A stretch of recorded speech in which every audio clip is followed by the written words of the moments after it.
Forrest Neal, welcome back to Grimerica. It's been almost 6 years. Thanks for coming back. Yeah, well, I'm very grateful that you guys invited me back. Definitely a lot of fun stuff to talk about. I met Darren, on this Montana mega floods trip with Randall Carlson. That was awesome, and to have the opportunity to reconnect with you guys, I'm really grateful for it, and looking forward to the conversation here. Yeah, yeah. Last time we got into meditation and stuff like that. So I guess we'll talk more about maybe what's happened since then and holistic therapy, I guess. Yeah, yeah, for sure. I've been working, basically on the same work for the entire time that since we last talked, and there's definitely been some interesting developments, and I would love to, get y'all's perspectives on it, for sure. That was episode 266 back in January of 2018. So that'd have been about over 5 years, almost a full 6 years ago. So we're doing some long term reunion shows here in the last couple weeks. We had Mike Cleland. It had been 8 years. Now we're retouching with Forrest. I mean, maybe this will become a trend here over the next couple of months because it's interesting to see. We've been through some shit. It's been a crazy couple of years. A lot's changed in the world since 2018. So I'm interested to hear where you've ended up and what you've been up to. For sure, for sure. So you have a presentation for us, I think, right? Future Health.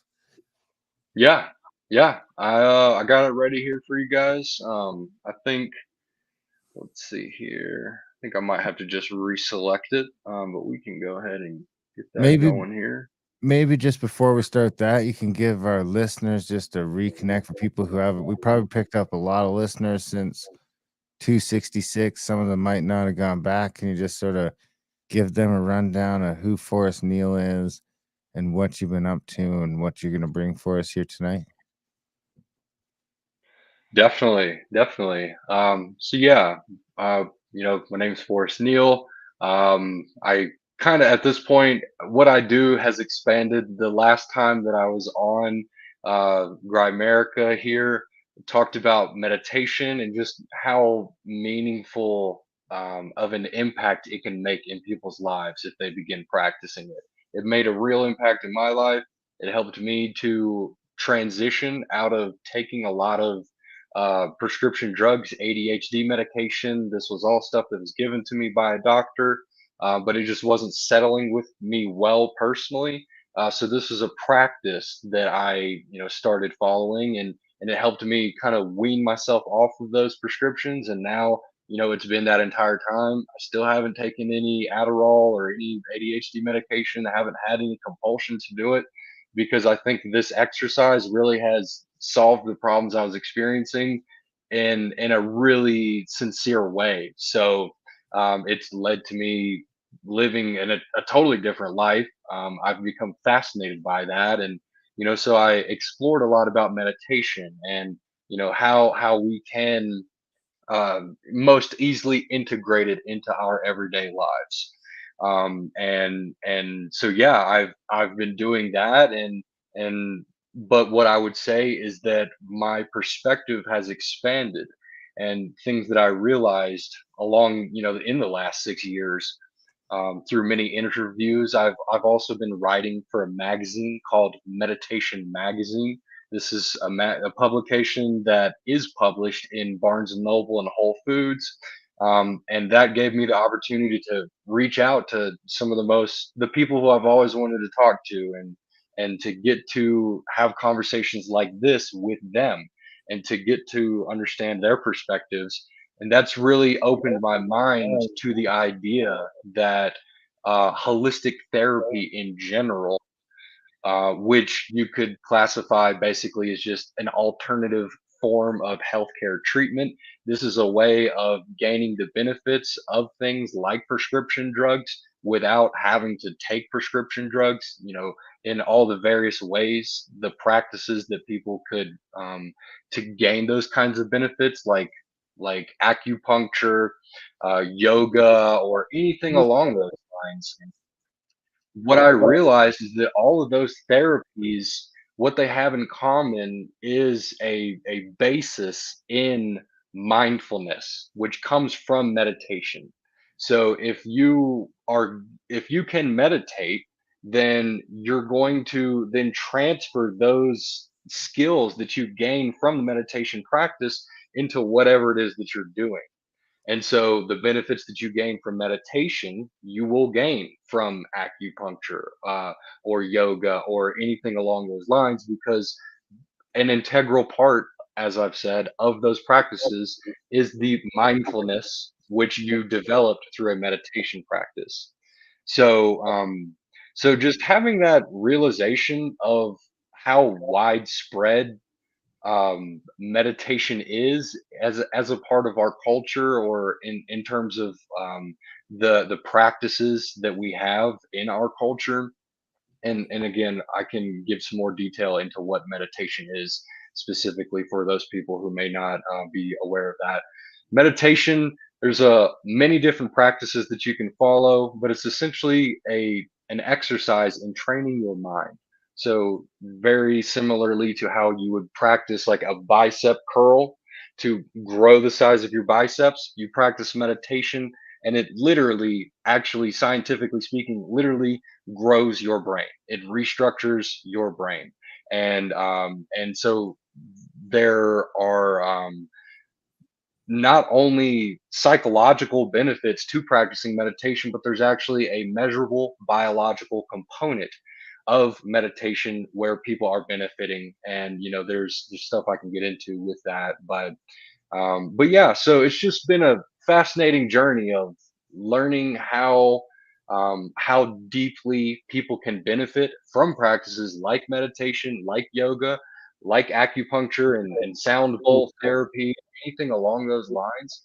I think what I've come to realize is that it's something that we as a global society need to move more in the direction of move like personally integrating practices into our everyday lives. And that's going to be what I think is going to help solve a lot of problems that we're experiencing in the world.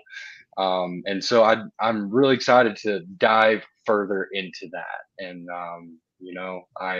again, I'm really grateful to you guys for giving me the opportunity to chat with you guys, because you always have really interesting questions and interesting things to say about everything I share. So, Yeah, let's dive into it. But before that, I guess I do have one little question about mindfulness. sure. Is there any triggers, like as you're going along the way? Is there any like signs or levels, like anything that tells you you've sort of reached like a deeper level of mindfulness? I mean, I know it can happen almost like almost like an event where you realize you're not your thoughts. There's something that separates you from your thoughts. But are there any steps along the way before that that people can watch out for?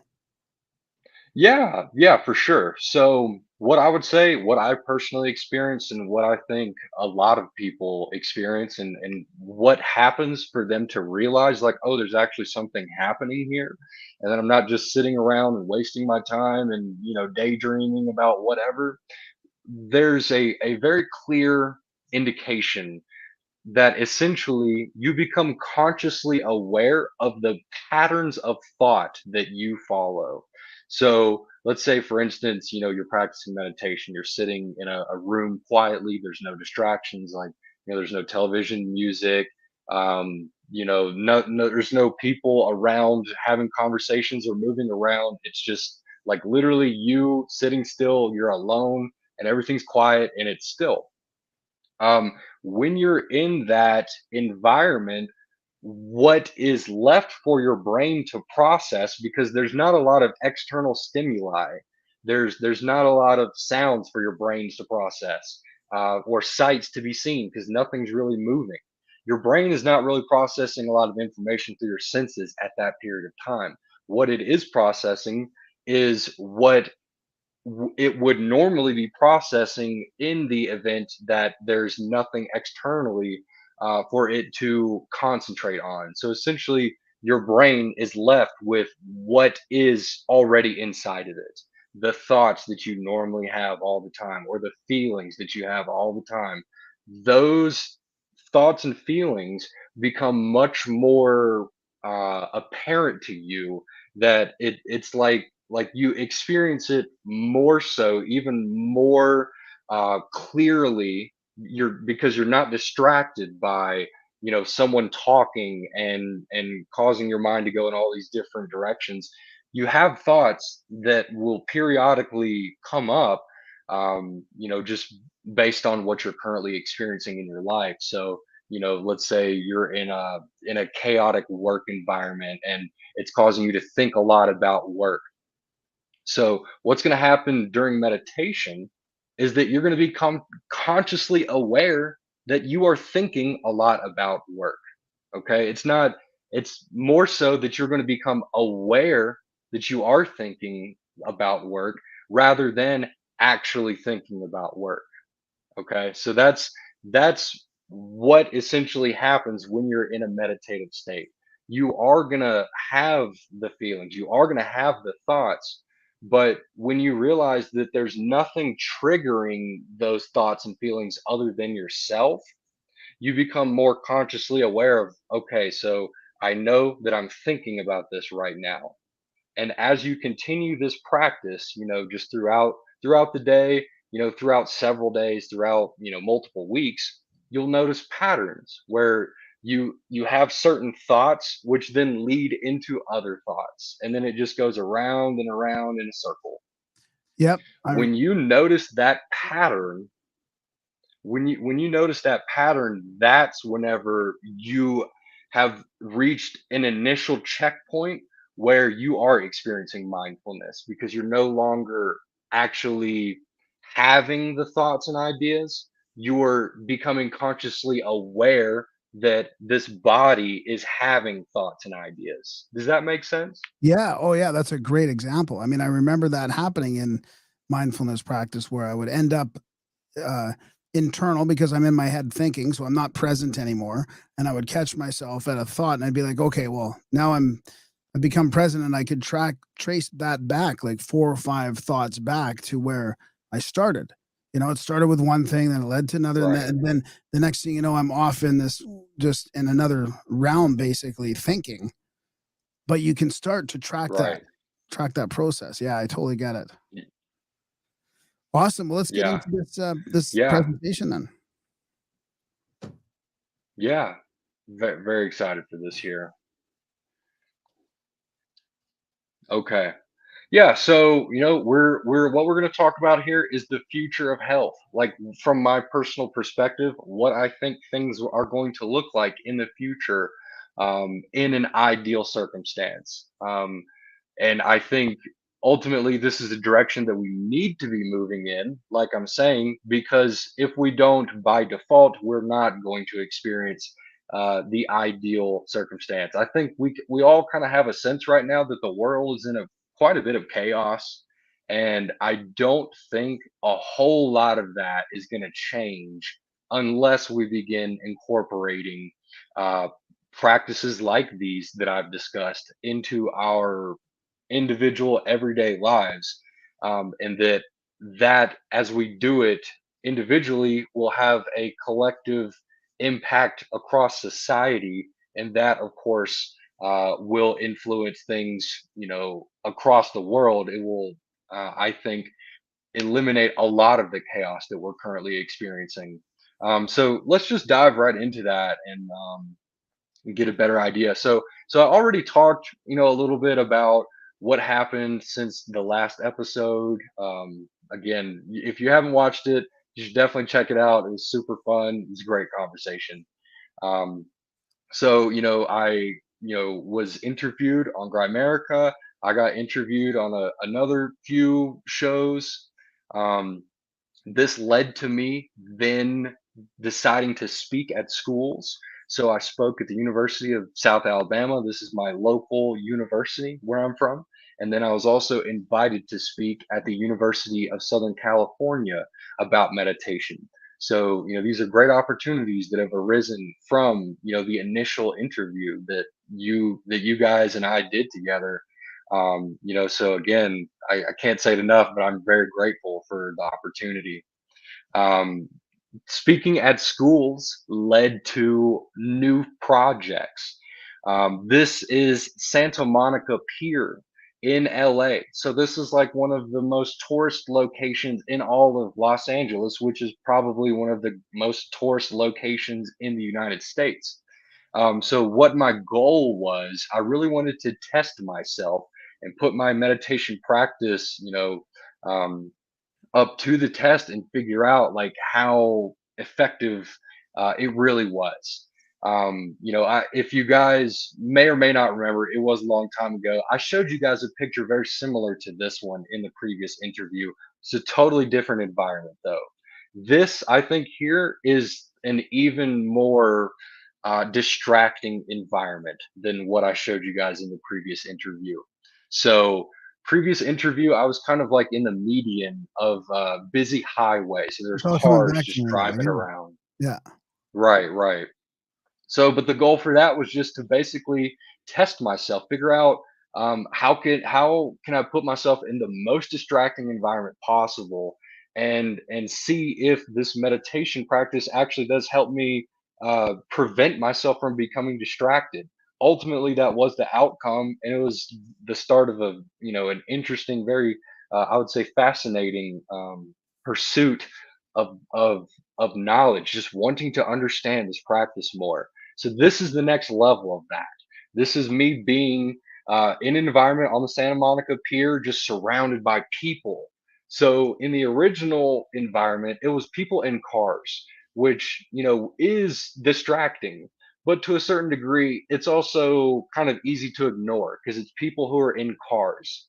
So I'm kind of like separated from them, and they're also driving. So it's not like they can just stop their car and get out and start messing with me, while I'm practicing meditation. But here, absolutely, they can do that. These are people who are just walking around me. There were many people who were saying things while this was taking place. They may have not fully understood what it was that I was doing because they're not necessarily seeing the artistic aspect of this photo. They're just in their everyday lives seeing this guy sit in the middle of a boardwalk, and maybe not really realizing what's going on. But once the photo was taken in a long exposure here, you can see essentially the human traffic that was surrounding me, and that's what the goal of this photo was to basically just show how busy it really was and how I was surrounded by people who like immediately could begin messing with me and touch me and just distract me away from the peace that I was experiencing inside. But even still, I was able to find a very meaningful sense of peace in all of that chaos. So that proved to me yet again, these practices are effective. They really do make a difference. Here in this picture, I'm in my own world. Like I am not in um, Los Angeles, so to speak. Um, whenever like how I would describe my feelings, the sensations, the present state of mind, I wouldn't describe it as, oh, I'm in Los Angeles. I was in another world, you could say, but that's what the goal was. And this photo led to me then being published. So as you can see, it's like one of the top middle kind of photos. That photo that I just showed you guys got published in a magazine that went to Barnes and Noble and Whole Foods and many other bookstores and health food stores across the world. I traveled to Hawaii and I found my work in Whole Foods there. Traveled to Alaska, found it there. Traveled to many U.S. states, found it there. So this work really is spreading out, and again, the opportunity to publish and interview people who I've always wanted to talk to has given me so many opportunities to learn from people who are way older than me, who've been practicing these exercises for way longer, and can share with me, well, what you talk about with meditation, like I get that from sweat lodges. In like the native communities, I'm currently located in Arizona. I'm surrounded by a native community, and that's an amazing thing. I get so many opportunities to talk to people who've lived a life. The older generations, more so, they've lived closer lives to to the practices that they've traditionally been following, I should say. So for instance, one of my interviews was with Wally Brown. He's on YouTube. He's got, I think, over 500,000 subscribers. He's a Navajo historian. And we talked about how sweat lodges can be beneficial for people.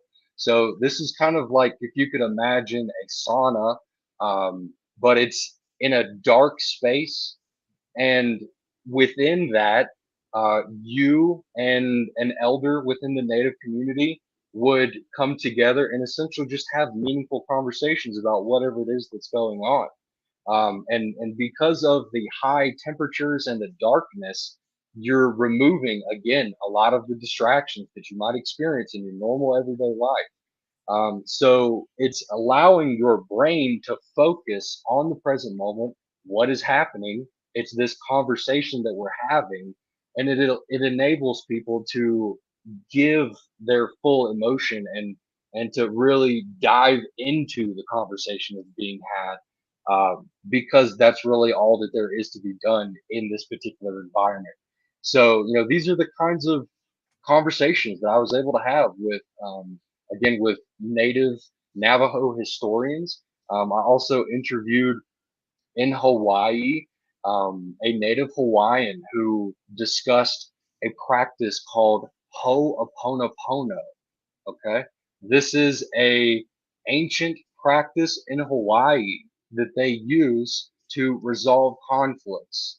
So amongst all the islands in Hawaii, there were times when individuals on the various different islands would actually go to war with people on the other islands. Okay.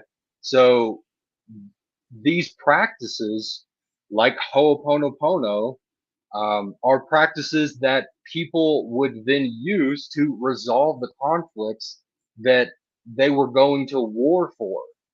So again, this is another like very direct example of how these practices can be used to benefit us in so many different ways, resolving conflicts, developing our minds, strengthening our ability to pay attention, and for memory as well. I mean, there's so many benefits, but um, having the ability to write for a published magazine has opened so many doors for me. So again, we talked about acupuncture, sweat lodges, um, meditation, yoga, sound bowl therapy. These are examples. There's many more kinds of holistic practices.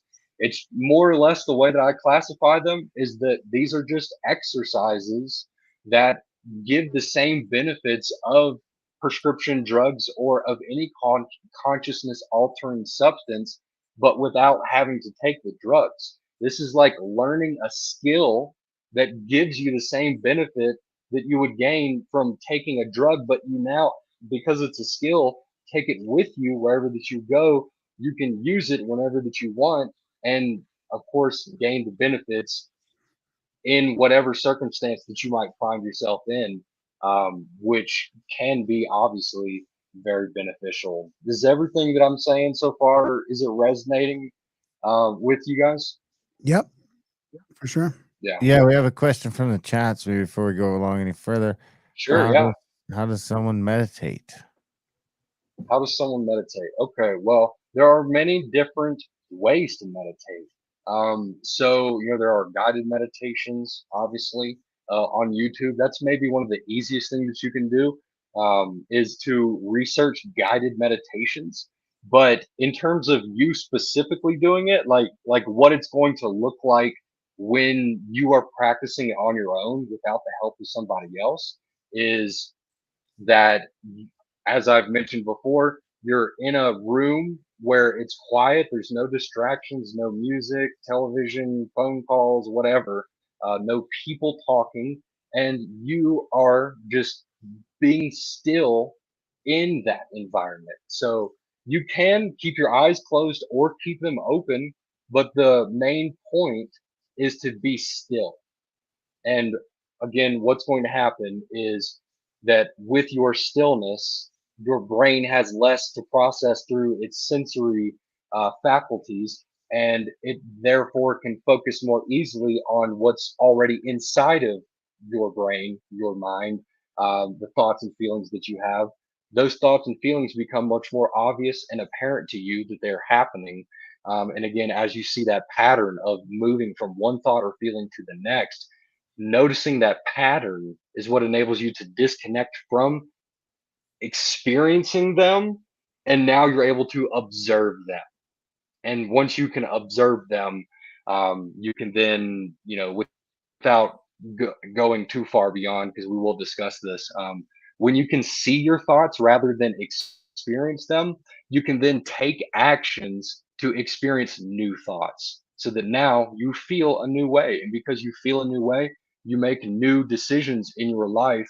And that ultimately results in a new outcome with whatever it is that you're doing, whether we're talking about, in the workplace or, just in everyday life, in relationships. If you change the way that you view what you're looking at, you have the opportunity to make new decisions and experience what you're looking at in a new way. Do you think that answers the question there? Oh, yeah. Yeah.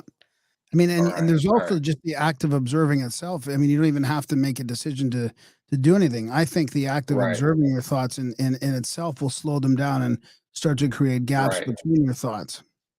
Right. Yeah. I mean, just acknowledging the fact that, oh, this is just a thought that's happening now. I mean, it's not quote unquote like reality. It's just there's a thought that's taking place right now, but that doesn't mean I need to dive into it and take it on completely. If I'm just aware that it's happening, then that in itself is, a signal of, as I was said before, disconnection. Yeah. Yeah, so you nailed it. Yeah, thank you for that. Yeah, but yeah, so we can keep rolling here. Yeah. Again, these are, as I'd mentioned earlier, and we're talking about meditation right now, but it's like the same benefits that you gain from meditation, the same way of noticing how you feel and the thoughts that you're having when you're practicing meditation. That's all available through these practices as well, through acupuncture, through sweat lodges, through sound bowl healing, through yoga. It's all possible through those exercises as well, because meditation and mindfulness is a component of these practices. So I just think it's so fascinating that I started with meditation, because I could have started in something, anything along these lines, acupuncture, yoga, whatever it is, sound bowl therapy. I could have started there, but I think it would have taken me a lot longer to realize how they're all connected to each other, than what I personally experienced by beginning with meditation and then seeing how meditation is a part of all of these exercises. So I'm not, super like adamant like, oh, you have to learn meditation first. I think it's great, and I think it's maybe the most beneficial of all these practices. But if you just want to get started with acupuncture or acupressure, which is where you're just massaging your pressure points, in your hands, arms, feet, whatever. If you just dive into that and really bring a conscious awareness of, in the moment that you're practicing it, what is happening, then at that point you are integrating the meditation aspect into these practices. So you can absolutely gain the benefit of these practices without starting with meditation. But if you practice meditation, it's going to amplify the benefits that you gain from these practices. So yeah, that's kind of like a realization that I had, is that like we really must practice holistic therapies in order to resolve the current mental health crisis that's going on around the world. So like, what exactly does that look like? Well, I think, to a certain degree, we're all, especially like in Western culture, experiencing the mental health crisis. Um, through data, it's shown that depression rates, even after the pandemic, have not gone down. They're only going up more and more. There are many causes for that. Obviously, the pandemic really caused an increase, in depression, anxiety, and stress. But the research is showing that it's not like because the pandemic is over that fewer people are going to the doctor and reporting these illnesses. It's actually the case that it's ramping up. So that is something to note. The mental health crisis is not gone away. It is here. Um, there's also an increase in prescription refills. So when people go to the doctor and they get diagnosed with stress, anxiety, and depression of the degree that would enable them to be prescribed drugs to treat it, we are seeing more of that, more refills in these prescriptions. So, people are obviously trying to solve that issue, but the current idea of what is acceptable in society through prescription drugs is the only way that they are able to right now, at least in mainstream culture, mainstream media. It's the only thing that they're being presented with. Like, this is what's going to solve your problems, going to the doctor and being prescribed drugs. We see this all the time here. And I guess, I'm not really sure as far as like mentioning certain things, but we see commercials on television and all wherever all the time for people to get prescribed drugs, and it's oftentimes people being presented as being very unhappy without the drugs, and but when they do take the drugs they are happy and they can avoid the pitfalls that they were um, subjected to before taking the drugs when they start taking them. And we even see things like some people had symptom improvement as early as 1 to 2 weeks. So it's like a very clear message that we are being sent, that prescription drugs, that is the top treatment. And our I really, the FDA really is just like a rough organization. They're very corrupt. Um, there are many instances in which individuals have paid people in the FDA to accelerate the process of their medications being approved, and for various types of classifications. There's like breakthrough treatments. In which case, when something is classified as a breakthrough treatment, the process of it being integrated um, into systems where doctors can then prescribe these drugs, that whole process gets accelerated. And there are so many people making money in the pharmaceutical industry that it seems like there's almost no way that anything that's involved with the pharmaceutical industry is going to lead to lasting meaningful change in the world. In one way or another, they're going to continue causing people to consume substances and pay for them. Just for the people on audio only, this is a meme with a pharmaceutical rep. It looks like 9 out of 10 doctors on our payroll recommend this product. Yeah. Right. Right. I think it's at this point, there's so many examples, Oxycontin, of people, presenting medications that are being presented as something that's non-addictive, and then little do we know, we find out in the future obviously it's very addictive. And then whenever they manipulate the formulation of it, they then will say things like, oh well, we changed the formulation, it's nowhere near as addictive, when in fact it is actually even more addictive. So Yeah. there's all kinds of funny games being played when it comes to prescription drugs. And anything, as I've said, to do with the pharmaceutical industry, I I have I'm not very optimistic about a sincere solution coming out of the pharmaceutical industry. There's also been research and data that has come out that have shown that the serotonin theory of depression is actually not the most accurate um, way of diagnosing people for depression. So it's often when someone is diagnosed with depression that they are told it's due to a serotonin imbalance. There have been studies that have shown that that is actually serotonin is not actually definitively correlated with depression. There are many different studies that I've shown. We have one here where it basically just discusses how it's not clear cut science. There's all sorts of room for many different interpretations of the studies that initially concluded that serotonin and depression were correlated. But that's the leading cause. That's basically like the number one reason why people are diagnosed prescription drugs for things like depression. They're told things like, oh, it's a serotonin imbalance. And so that takes the responsibility off of them because it's just some brain chemistry that's just out of place. And that by taking these drugs, it'll fix the brain chemistry and everything will be all good. As I am showing you here, on the video version here, there I'm pulling up a study here showing the data that indicates that there is no clear correlation between an imbalance in serotonin and also depression. And serotonin is the So SSRIs.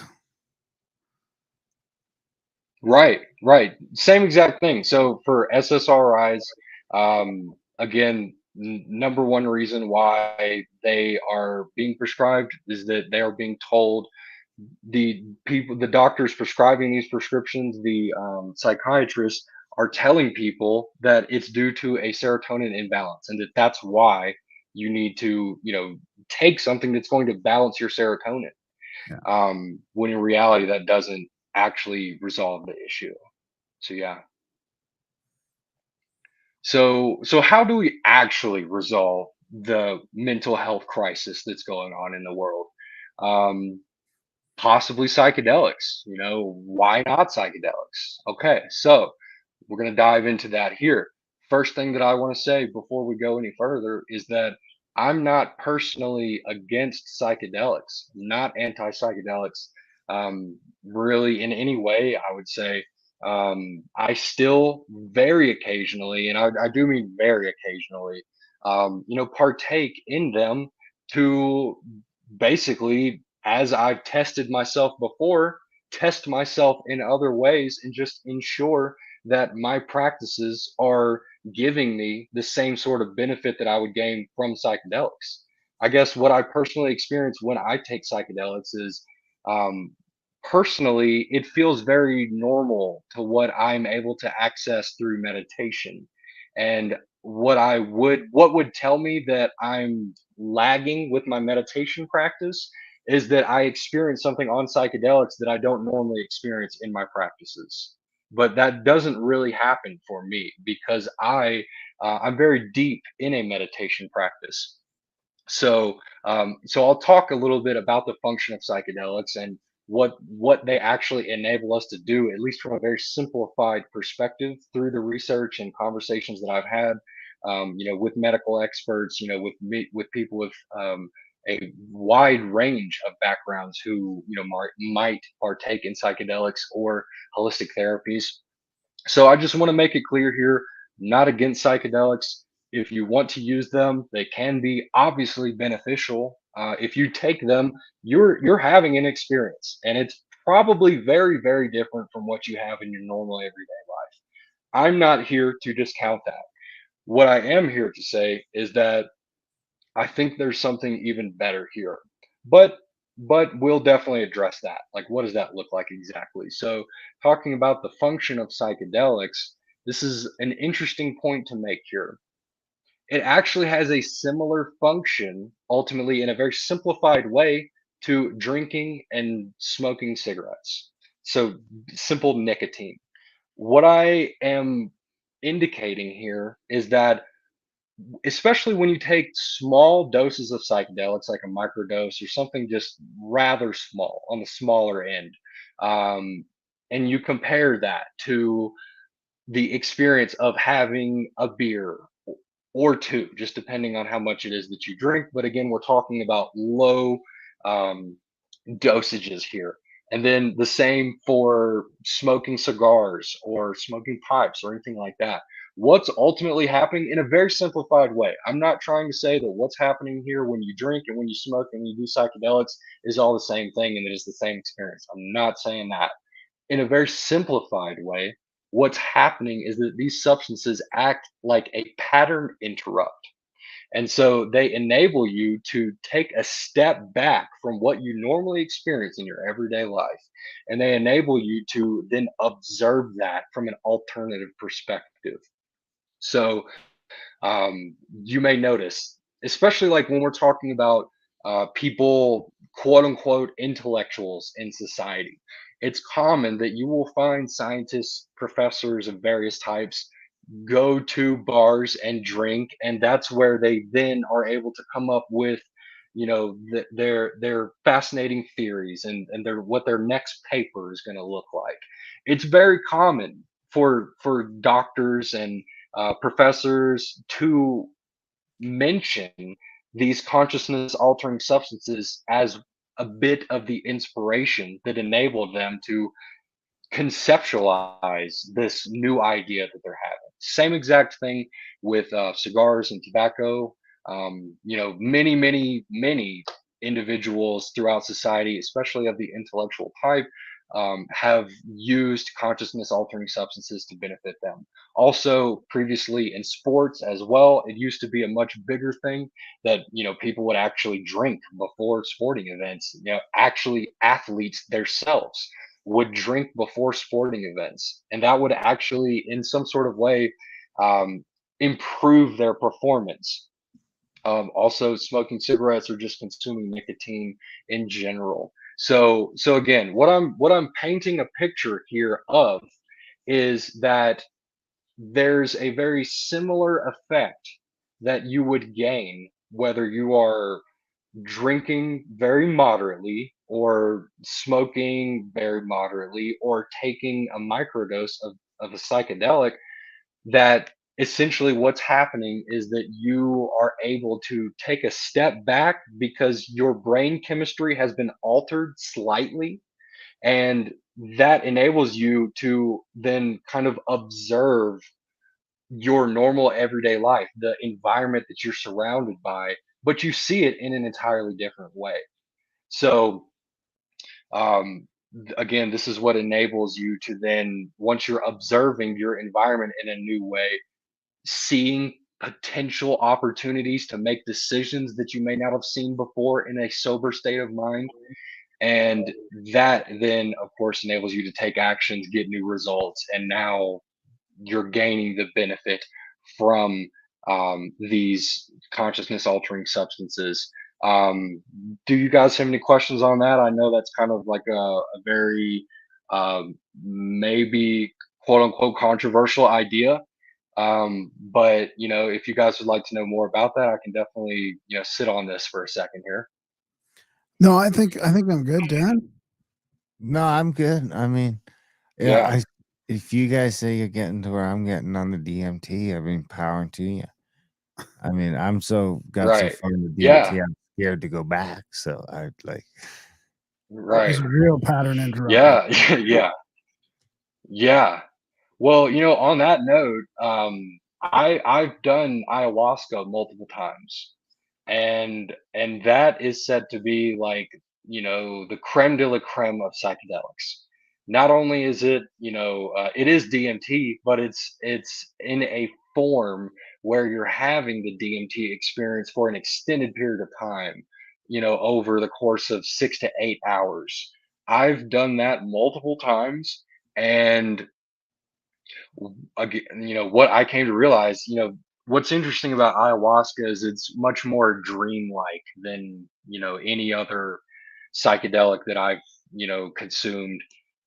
It's much more like with open eyes, you're able to, when you're perceiving the world, it's like there's things going on that aren't actually there. So like you're open eyes, but you're experiencing a dream. Most psychedelics that I've taken before are not like that. But so I say this to say, like, I think for the most part, I've gone to, maybe there's not an end of the road with DMT and ayahuasca, but I've definitely been on the road. I know what it feels like. I know the directions that it can head in. And even still, what I would say is that there are components of the ayahuasca experience that you can bring back with you and talk about and share. But you don't necessarily need to get to that high level of intoxication to practice exercises that enable you to get those same benefits.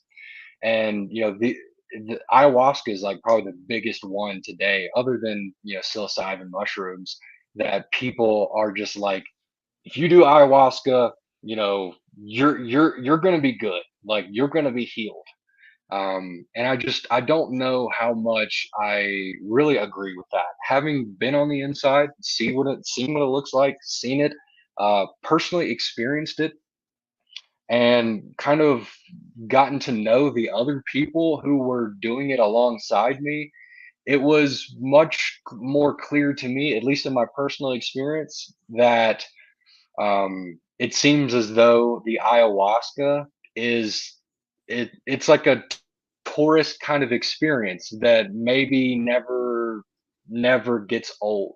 If you go to an ayahuasca ceremony, if you travel to go do one of these things, it's not uncommon that you're going to meet people who've done ayahuasca 40 times or more. So what that's telling me is that it's well, there's a lot of things that it's telling me, and we'll move into that here. So why is it that I don't think things like psychedelics or psychedelic assisted therapy will be as effective as many people think? Um, the reason why these psychedelics, I think, are not going to be as beneficial as many people think, there are three main reasons. One of those being that environmental conditioning never stops.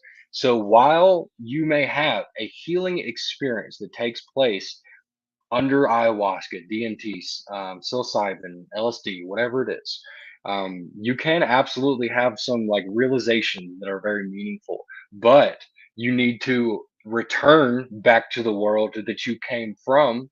And when you originally left, you were living in the world of this is the chaos that I'm experiencing.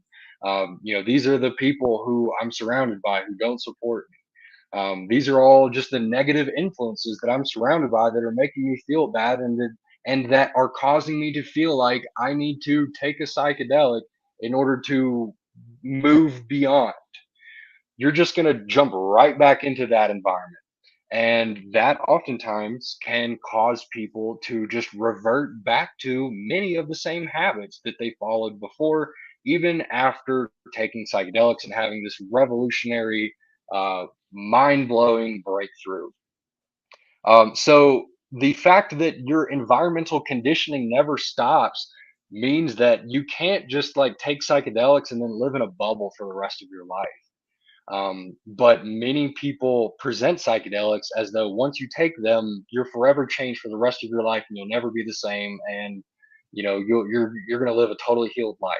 There are many reasons why, at least describing it in that way, is not true. Um, so, environmental conditioning is one of them. Another one is that sometimes our psychedelic experiences can be so wild that it's hard to really embrace the validity of them. We begin questioning them. Like, was that real? Like, what I saw, especially with ayahuasca and DMT, you're like actually seeing things. Uh, you begin to question, like, did I actually see what I think I saw? And when you begin questioning things like that, you don't hold the value of the experience itself as strongly, because in the back of your mind, you don't even know if what happened was real, or if what you experienced was like, if you're kind of overblowing the experience of what actually happened.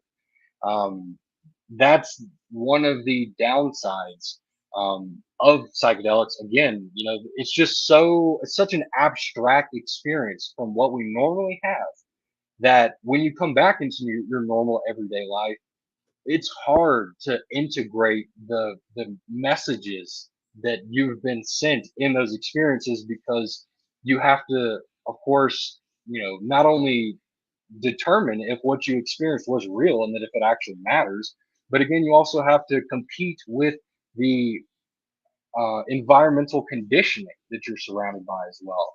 And then finally, here, as I mentioned before, It's common to meet people who've done ayahuasca 40 times or more. There's something known as the healing paradox. So this is when you may gain some benefit from ayahuasca or psilocybin, but what you will find is that if you don't have a practice, meditation, yoga, whatever it is, to kind of sit in the present moment and allow the benefits that you've gained from the psychedelic experience, the knowledge, the realizations that you've had, if you don't have a practice to sit and meditate on those realizations that you've had, they're going to pass by. You may experience some healing from them, but it's going to cause you to become more interested in the idea of psychedelics. You're going to, consider like, okay, well, maybe like I just need to take psychedelics again, and then it's going to solve problems that I'm currently experiencing now. And, a lot of people do that. And it's a never ending cycle. It will never stop. That's why it's the healing paradox. There's always more to work on, always more to heal. And that is something that you open up with continual psychedelic use that isn't supported by a holistic practice. So again, and I've said this, but I want to make it clear because I know I'm kind of bashing psychedelics right now. I'm not against psychedelics. You can use them. You can definitely benefit from them. But in order to gain the full value of them, you really need to support them with a holistic exercise that can get you to that state of mind without having to take drugs. And so that way you're using psychedelics more to test yourself rather than to break through into worlds that you're not able to experience in your normal everyday life. So that is why, amongst many other reasons, and I can definitely go further into detail about psychedelic therapy and why I don't necessarily think that's going to be super helpful. But just psychedelics in general, I think you need to learn skills that enable you to experience those states of mind on your own without any help from the outside world, without other people, without drugs, without anything. Um, because you're not going to know for sure that you've been healed until you know that you don't need anything to support your healing. You yourself are just living the life of a healed person.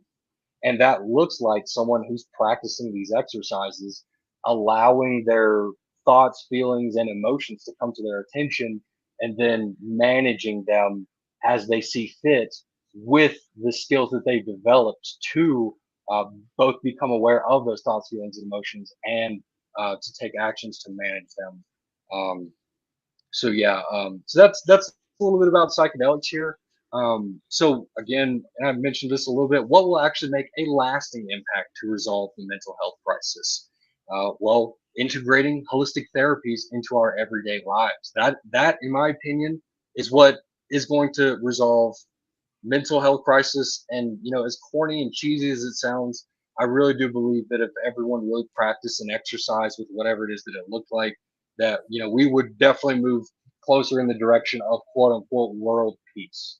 I'm not trying to make it seem like this is anything beyond what it actually can do, but I truly do personally believe that anyone who practices these exercises are going to benefit from them. And then if we use them collectively as a society, we will benefit from them as a society. So yeah, moving through quickly here. What's the function of holistic therapy? It's to enable the aha moments naturally from inside of yourself, not needing a person to give you that aha moment, not needing a drug to give you that aha moment. But in that aha moment, you've again gained conscious awareness of some pattern that you followed. And through that awareness, the aha moment, you can, even just through the awareness, gain a benefit, but through the awareness, make new decisions, get a new result, and gain that benefit. Just through natural exercise, just through stretching. There's many different ways that that can present itself. This, following a holistic practice, yoga, meditation, Reiki, sound bowl therapy, this is how you can authentically work on yourself. So within the spiritual community and within the psychedelic community, the term doing the work or working on yourself is a very popular term. But what it means is not actually like having the experience of awakening and becoming aware of patterns that you followed or maybe mistakes that you've made in the past, but actually taking actions to correct those errors that you may have made in the past. That is what working on yourself actually looks like. It's not thinking, it's doing things. So that messages to people and apologizing for things that you've done in the past. I've personally done this. It's very relieving. And I gained the insight to apologize to someone through my meditation practice. Like there's a feeling that I had when I was scrolling on Facebook and I saw this one person pop up and I would get this feeling from them. And I would meditate on that feeling. I'm like, why is it that I feel this way whenever I see this person? Through that meditation, it becomes aware to me that I was like a douchebag to this guy in high school. Like I picked on him. And so that really made me feel like what I needed to do was to at least send that guy a message and say, "Hey, man, like I know that I was a jerk to you when I was in school, and I just want to apologize because that wasn't my goal. I was just a young shithead kid. But it really matters to me that I make sure that everything's good with you because I'm going through this process right now where I'm just becoming more aware of myself and how I'm influencing others. So I just want to let you know I'm genuinely sorry for the way that I treated you when we were younger. That's a way that doing the work can present itself. It could also look like quitting a job that's not supporting you, a job that you're surrounded by individuals who don't support the things that you find are interesting. You may not have a whole lot of friends at work, and maybe you don't enjoy the work, but you haven't really thought about that because you're just like so caught up in it. And you're just going to work to get a paycheck and pay your bills and just doing what you got to do. But little do you know, like it has a real impact on how you feel as a person. So doing the work could also look like finding an alternative that can support you financially, but it's also going to support you much more emotionally and mentally as well. So we're talking about actually making real life changes, and that comes from, I think, most strongly practicing holistic therapy. Because when you're practicing holistic therapy, you're in this world here. You're not in some dreamlike world. You are in the world that you would be living in if you were to do quote unquote the work. And so it's easy to kind of like practice meditation, have a really meaningful realization. And then, like, within 5 seconds of getting out of meditation, doing something like what I'm sharing with you here, sending those messages, the apologies, whatever, finding a new job. Like, these are things you can instantly do after a holistic practice. But through psychedelics, just going back to that and comparing it, while it is effective, in the moment you're not going to feel super great about talking to people while you're tripping out and you barely can even walk. Like, you're not going to feel super great about doing that. There's probably going to be a big part of you that's like, I shouldn't be talking to people right now. So that's going to discourage you. And you're probably going to think, man, it's way too extreme for me to quit my job right now. I can't do that. So there's all these ways that practicing psychedel or using psychedelics, they can be beneficial, but just not like the most immediately beneficial way of actually solving issues. Especially when it comes to like mental health, mental and emotional health. That can most easily be done through a holistic practice. And we're definitely getting to the end here, so I just want to just get through and definitely share this stuff with you. So some of the benefits of starting a practice, it's going to be a total night and day difference with what you experience in your everyday life. If you practice something every day, even if it's just 5 or 10 minutes when you wake up in the morning, I can guarantee you, especially, once you get it down to the point where like something is happening, that your everyday experience of life, the conversations that you're having, the people you're spending time with, the way that you're spending time is going to be totally different. It's going to be a night and day difference. And I've mentioned this a few times here, but it's just a graph kind of talking about it says like paradigms, behavior, and results. I've mentioned paradigm is kind of like your way of seeing the world and like the particular frame that you have. The particular frame of the world that you have determines a lot of the decisions that you see are available to you to make, depending on what you're personally experiencing. The decisions that you make then give a certain result, and then that result could potentially strengthen or weaken the particular frame that you have of the world, the way that you're seeing the world. Okay. So, but if we start here, start with our paradigm and change the way that we see ourselves and the world around us, which we can very easily do naturally through a holistic practice, that enables us to see other potential decisions that we could make, conversations that we could have, jobs that we could take, whatever that we may not have allowed ourselves to consider until the moment that we got comfortable and relaxed enough to be willing to consider them, just through the practices. Seeing those new available decisions, we can then make new decisions, get a new result, and again, experience a totally new reality. So, a healthy mind really improves your life overall. Some other benefits, this is Sarah Lazar. She's a neuroscientist at Harvard. I interviewed her for Meditation Magazine. She has a TED Talk with millions of views. I highly recommend anybody check that one out. It's called How Meditation Can Reshape Our Brains.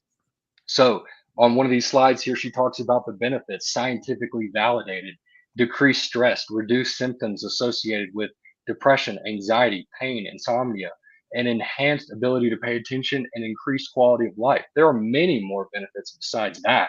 That's just this one particular slide here. And that's back, Other benefits here. and that's back from 2011. Go ahead. Yeah, well, that's back from Yeah, 2011. yeah. I mean, that's already 12 years ago, 13 years ago.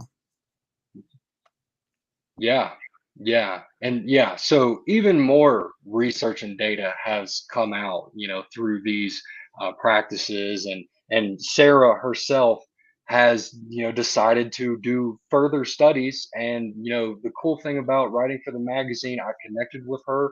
We have a bond.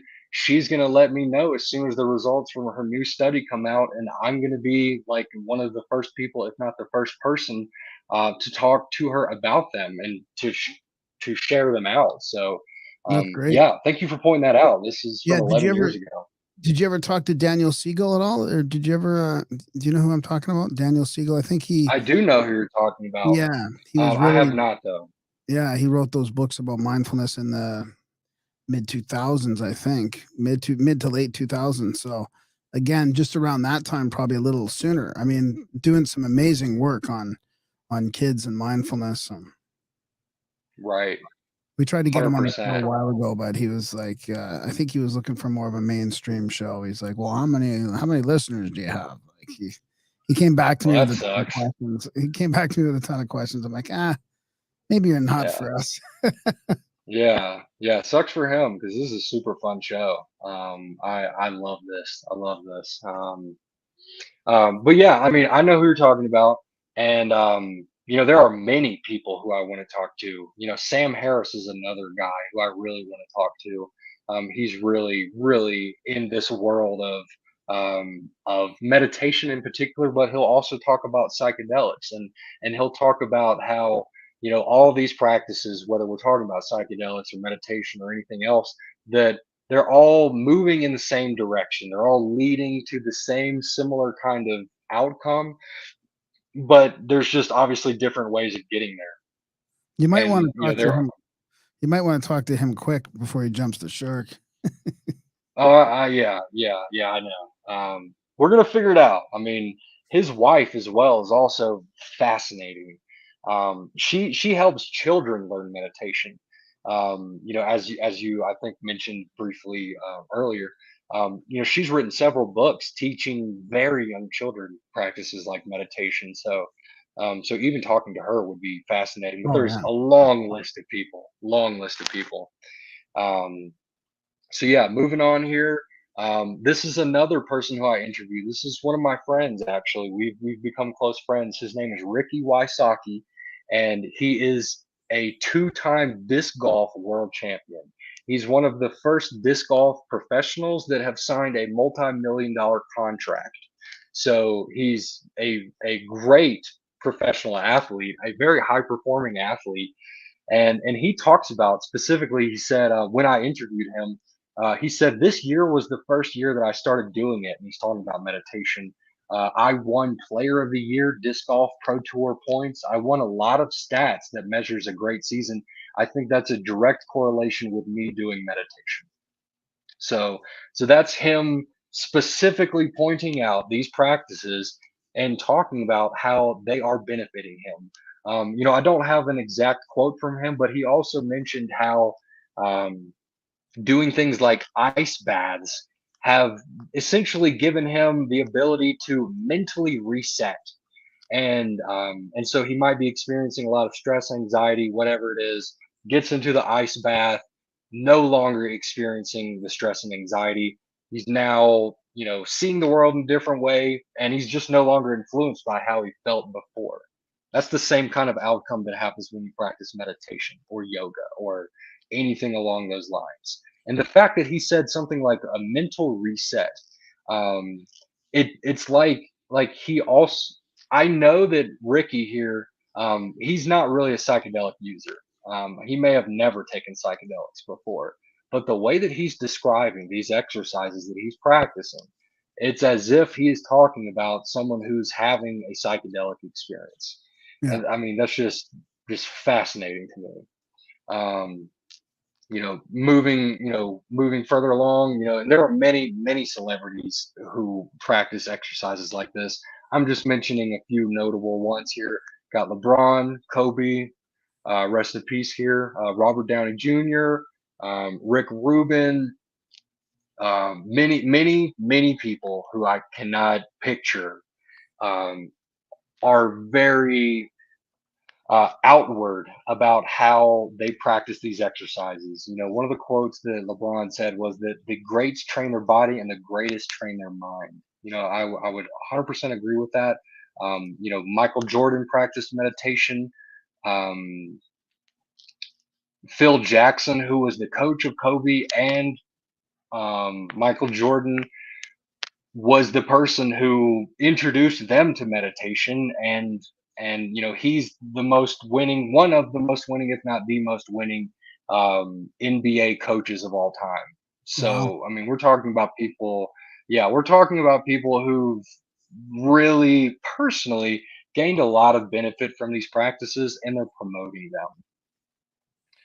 So okay, so yeah, we understand how maybe individuals will benefit from these practices, but how will the world benefit? Well, when you change the way that you see the yourself, you then by default change the way that you see the world. You begin respecting it in a new way.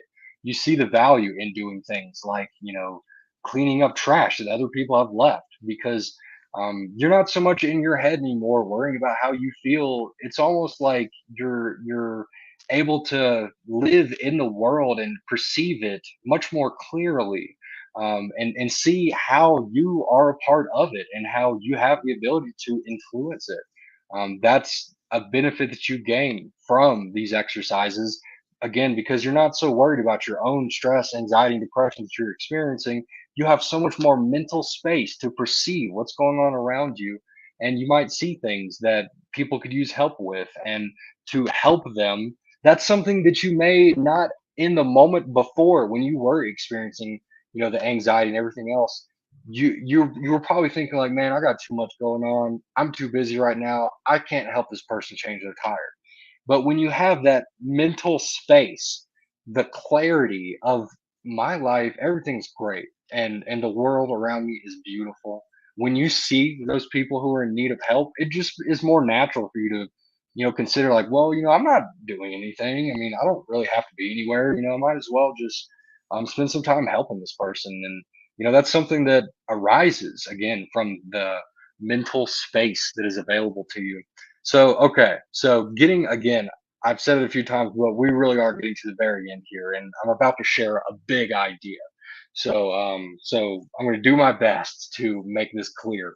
So, I had the fortunate opportunity to meet Darren along with Randall Carlson and Ben from Uncharted X and many other just fascinating people.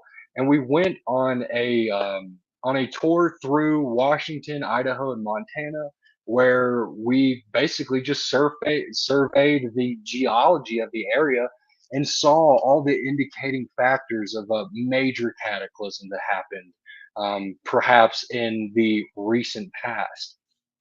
And so there are all these signs and signals, on the earth that it has been scarred, through various disasters that have taken place. And what I think is that going on this tour was just so fascinating because it was like I was able to see what happens to the world whenever we as a collective society of humans can't come together and prevent cataclysms from destroying a lot of the world. Like this is what the world looks like. Like literally these wave ripples that we're looking at in one of these slides. This is an indicating factor of an enormous flood that moved through this land.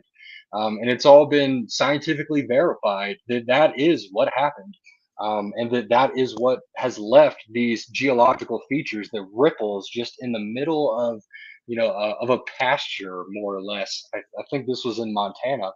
Um, so we're getting a picture of what the world looks like when we as human beings can't come together, potentially, depending on what was going on at the time. When human beings can't come together and prevent disasters from taking place. But if we can come together, practicing these exercises, working on ourselves as individuals, and then seeing the value in helping other people because we're no longer thinking about ourselves so much. We're now able to communicate and connect with our fellow human beings in a much more meaningful way. That enables us to come together and care for the world, in a way that people in the past may not have done, and that can enable us to make decisions to prevent more disasters from happening in the world, whether it's comet impacts or flooding or whatever it is. We can work together in a much more meaningful way because we've come together. We as individuals have healed ourselves in a very meaningful way. We can then very easily come together as friends and solve global problems. And honestly, I think that is what is going to need to happen if we're going to become a civilization of humans that will evolve into exploring, the solar system and beyond, like many people want us to become. So yeah, that's it for what I wanted to share with you guys. And this is really meaningful work to me. This is work that I'm really dedicating my life to, because I do think it is possible for us to get to the place where Elon Musk he's fantasizing about getting people to Mars, and I think that is possible, but not in the current world that we're living in, and not on the current trajectory that we are moving on. At least in a meaningful way, we're not going to have this massive movement or integration off of Earth and into, into future places where humans can live. I mean, obviously, we're talking about more or less like the far future, but we're not going to get to that point if we can't come together as human beings. And the only way that I see that legitimately happening, like in a meaningful way, is if we all begin like practicing exercises that enable us to heal ourselves and then come together as as a society to heal global problems so that we can come together and move beyond and become the next level of human beings, that we are destined to become. So thank you Yeah. guys for allowing me to share that. Yeah, no problem. I like it. I mean, it's very practical advice, right? Very practical. You can show what meditation does, how it affects you, how it happens, how you can change from that. And you're right. And once you change yourself and the way you look at it, it can change other things. Yeah, I like it. Right. Well done, bro. Yeah, you Yeah. nailed it. Where can Cool. people, where can our listeners follow you or track you down if they have any questions? Do you have like a website? Yeah, And you yeah. said you had the book. Where can people get the book? Yeah, well, I do have a book on Amazon. It's called The Power of Meditation. You can just type Power Meditation on YouTube or on Amazon, and maybe my name as well, Forrest Neal. Although I think I am the only person with that book title. And I have a book there. It was written quite a while ago, but that's like a book that I have. I'm probably going to end up writing another book, going into more detail about what we've talked about here, but I'm gonna definitely have more conversations with individuals, do more interviews, allow more studies to come in and really like hone in the message, and consider writing a book about that. But yeah, other than that, I mean, I'm on social media.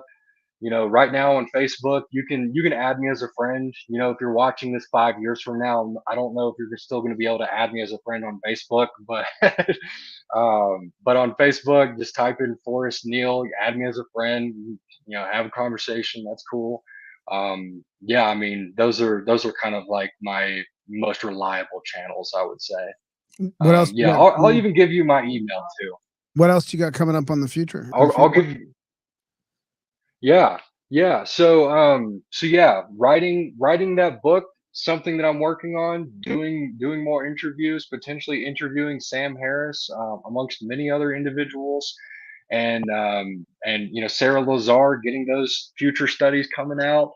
Um, whatever. So what I'm currently working on right now, which as much as this may seem, as much as it may seem that this conversation has been leading up to a pitch, not trying to pitch here, but work that I'm doing privately is that I am helping coaches who are already involved in the holistic wellness space. So maybe you're already a yoga coach, or a yoga teacher, or you're already teaching people meditation, or helping them with Reiki, or anything along those lines, sound bowl therapy, whatever.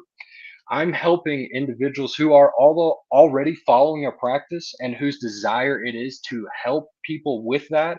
I help those individuals to develop a business structure that will enable them to financially support themselves so that they can do more of that work and help more people. So again, I'm sorry if that seems like a pitch. I wasn't trying to pitch. That's just what I'm currently working on. Yeah, no, it's But good. yeah, my email, if you want to connect with me on email, my email, Forrest Neal Meditation at Gmail. Again, you can get in touch with me right now with that email. You just want to message me or anything like that. But 5 years from now, I'm not sure how helpful that email is going to be. So, but any way that you guys want to get in touch with me or get involved with what I'm doing, I'm an open book, and I'm looking to work with anybody who's trying to help people in a meaningful way like this. So yeah. Well, Forrest, this has been great. Of course, that is Forrest with two R's if people are trying to do the email.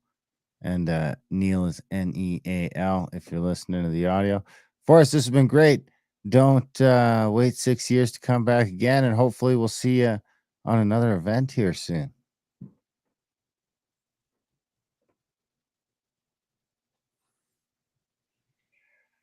Yeah, you're breaking up a little bit there, but yeah, I mean, works in Whole Foods, Barnes and Noble, stuff like that. You can still find it. You can still go to, I think it's Meditation Mag.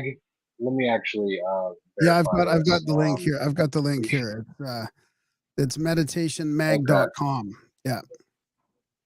Yeah, yeah, there you go. Yeah. And that's another way to read some of my work along with other writers in this space. I mean, that publication is more so focused on meditation, but my interviews tend to be much more open. We'll talk about all kinds of things. Not just specifically meditation, but definitely a lot to be learned there following that link for sure. Right on, Forrest. This has been great. You have yourself a wonderful night. Yeah, you too, guys. Thank you Thanks, guys buddy. again for giving me the Awesome. opportunity to come on and chat with you. And I look forward to meeting you soon, Graham. Yeah, We yeah, got to for get sure. you to come on one of these next trips coming up. Oh yeah, yeah. I'll be But yeah, there. thank you guys again. Okay. See ya. Cool. And that was a chat with the one and only Forrest Neal, 6 year hiatus, almost 7. back in Grimerica, coming out better than ever. Wow, he nailed that presentation. Yeah, it was good. Yeah, I was gonna ask him about Christians because we just had that last interview. I was like, I wonder what the Christians should do in this instance. You know, if there's a like, but I don't know. I Christians didn't want can to meditate, can't they? yeah, but it's you know, I don't know. I feel like they're moving, you know, further towards sort of what they would consider this as being new age, even though it's very scientific, you know, and practical. Meditating. I don't know. I think it's fine. Maybe our Christians can comment on that. Let us know what you think. Big thanks to Forrest for coming on the show. Big thanks to you guys for listening. Even bigger thanks, guys, if you're one of the few or gals who choose to support our work over here at grimerica.ca/support. You know, you can head there. You can sign up for 50 cents a month if you want, or $50 a month, or anything in between. You decide. Sign up for monthly, maybe make a one-time donation if you're getting some value from our little podcast over here. You can also check out GrimericaOutlaw.ca. We've been doing the news roundups. Everyone seems to like them, where we read some of the most popular Substacks and stuff like that, and find some links on Canadian politics, and you know, just kind of have fun with the news, with maybe some stuff you're not seeing anywhere else, especially since they don't show Canadian stuff on social media anymore. So I think they did make a deal with Google, but anyway, GrimericaOutlaw.ca to check that stuff out. Gets a little political sometimes, a little more controversial. Adultbrain.ca for all the audiobooks. Contact at thecabin.com for the trips, which are fun. We just had another great one in Grimerica. We got the Eclipse Festival, Total Eclipse of the Fart coming up in Texas, Eclipse Canyon. Contact at thecabin.com if you want to come to our Eclipse Music Festival, April 6th to 9th, 6th to 9th, 7th to 9th, something like that. Check the website. Other than that, we love you guys. Thanks for listening, and we will see you next week.